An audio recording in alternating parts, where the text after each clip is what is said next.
ভবনটিতে আধুনিক অগ্নি নির্বাপন ব্যবস্থা না থাকায় বেগ পোহাতে হয় ফায়ার সার্ভিসকে।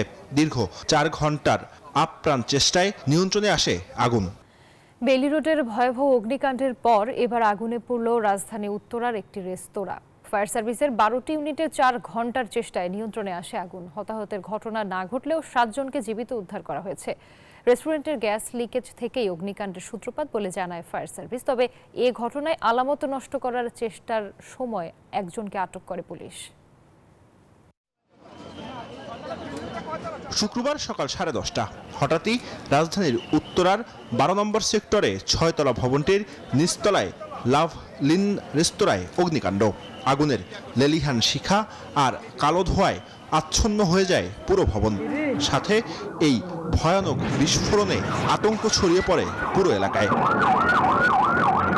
খবর পেয়ে ছুটে আসে একে একে ফায়ার সার্ভিসের 12টি ইউনিট। ভবনটিতে আধুনিক অগ্নি নির্বাপন ব্যবস্থা না থাকায় বেগ পোহাতে হয় ফায়ার সার্ভিসকে। দীর্ঘ ৪ ঘন্টার আপ্রাণ চেষ্টায় নিয়ন্ত্রণে আসে আগুন।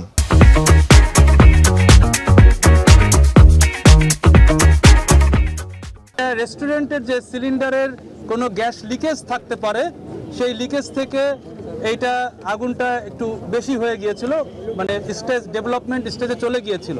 তবে আমরা আনুমানিক ৪ ঘন্টার অক্লান্ত পরিশ্রমে আমরা এটা সমর্থ হই 12টা ইউনিটের মাধ্যমে।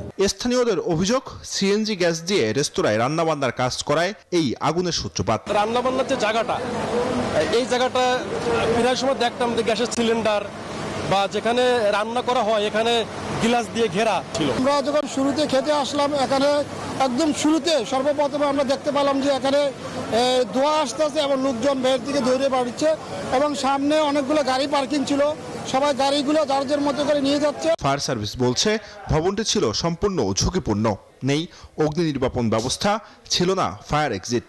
এমন বাস্তবতার মধ্যে ভবন থেকে ৬ জন নারী সহ ৭ জনকে উদ্ধার করা হয়। উদ্ধারকৃত ৭ জন বিভিন্ন হাসপাতালে চিকিৎসাধীন অবস্থায় রয়েছে বলে জানায় পুলিশ।